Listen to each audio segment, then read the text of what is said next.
It is extraordinary to see this level of destruction anywhere, let alone in a tiny village like this one. We are not near any military targets for miles. This is a village that has no real strategic value, and yet it was the subject of a fierce Russian airstrike on Friday afternoon. Just take a look at this. Houses all around this area were hit in that Russian airstrike. What you're looking at here is the remnants of the house of a man named Igor, who we spoke with earlier. There's a huge crater here in the ground. He lost 5 of his family members, as well as a friend. His wife and his wife's friend and his mother-in-law were in a car when the strike happened. They were killed. His daughter was in the house in her wheelchair, and she was also killed. We spoke with him earlier today. He said that obviously that he is just empty. He seemed disoriented. He's horrified by what's going on, and he said he doesn't know what he is going to do now. So this destruction all over this village, and that just goes to show, Abby, that this is happening all across this country. The Russians clearly trying to get closer and closer to the capital of Kyiv. We know that they are making pushes down from the northern part of the capital as well as the west in their efforts to encircle it and to strangle the city and to try to cut it off. We've been keeping a close eye on that column that has been getting closer to Kyiv, but it is, as far as we know, still at a standstill. But Abby, the fear now is because of the lack of progress that the Russians have made on the ground, because of that fierce Ukrainian resistance, that the Russians will step it up in the skies, carry out more and more airstrikes, just like this one, not only on the cities to then allow ground troops to go in, but also on the general population, on civilians, to get people to submit, to get people to leave. And as the Kremlin continues to say that they are not targeting civilians, they are not striking residential areas or civilian infrastructure, it is examples like this that just show you how indiscriminate these attacks are and how badly Ukrainian civilians are suffering. Abby? And Alex, where you are, I mean, to be clear, is there any military significance to what you are seeing around you that could justify this kind of attack? And what does it tell you about the intensity of the attacks as we go into this week on the city of Kyiv?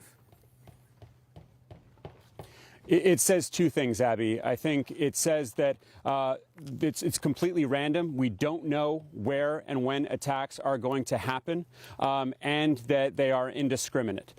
So, as we said, the Russians have said that they're only going after military infrastructure. That is clearly not the case. This home has nothing to do with the military. There is nothing within miles that has anything to do with the military. So that begs the question, are the Russians really bad at aiming? Is that why they've killed hundreds of civilians and they've hit all these residential areas? Or do they simply not care?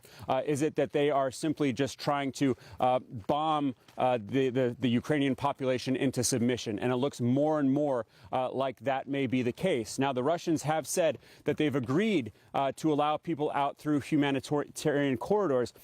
But we've already seen today bombing north of here near an area called Irpin, where people are trying to get out, where people have been killed. So it does certainly appear, Abby, that all bets are off, that certainly we cannot believe what the Russians are saying when it comes to their intentions here, very clearly not just going after the military infrastructure, but hitting civilians as well. Abby. Thank you for your excellent reporting, Alex Marquardt, and stay safe out there. And joining me now is retired Marine General John Allen, the former commander of the U.S. and NATO forces in Afghanistan. General Allen, what Alex just described to us, he's where he is physically today is in this sort of southwestern city just outside of Kyiv. We also, as he just mentioned, have seen shelling in a northeastern part of the city. We know there's also been fighting near this Antonov airport as well. What do you see here that the Russians are doing? They have struggled to take this city. What are they doing now? Well, first, thanks for all of the work that CNN and the other networks are doing with brave reporters like Alex in the field, shining a bright light on this Russian aggression and this humanitarian catastrophe. What you're seeing is the response to Alex's rhetorical questions. Are they bad at aiming, or are they making war on the Ukrainian people? Well, it's both.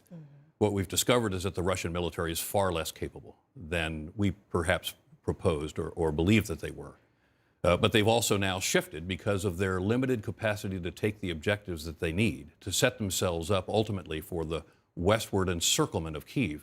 They've now begun to attack the people themselves, hoping to break down their willingness to oppose the Russian thrusts. What is it about Kyiv that has made it so difficult for the Russians to advance? I mean, they are coming down from the north, and also now they are attacking the west, but it has been more challenging. Why is that? Is it the geography or is it something else? Well, it's both. First, this military is road-bound in many respects. They don't get off the roads, and the availability of the terrain for wide-open maneuver is very limited.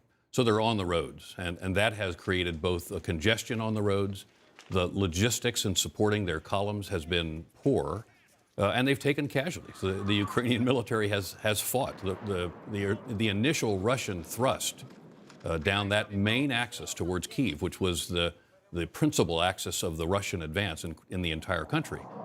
They believed that the Ukrainian military would fold, that the Ukrainian people would accept the Russian presence in their country, and that the government would unravel.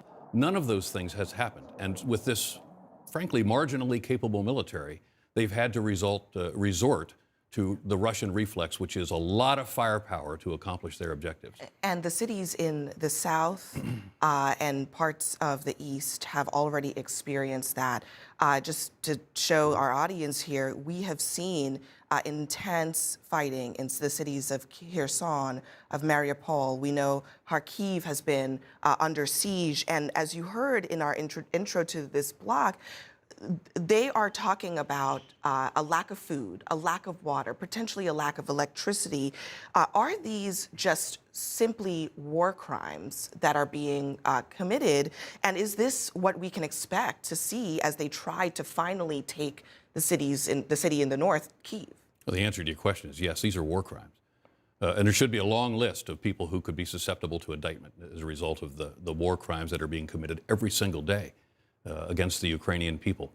It's not just the firepower, it is the human misery that is being inflicted on these populations in the towns that you've just listed. And coming out of the Donbass was one thrust, going after Kharkiv was a second thrust, and coming out of Crimea and attempting to control the southern coast of Ukraine along the Black Sea and the Sea of Azov was a third thrust. And they've had some success there, but it's been less success than they had hoped.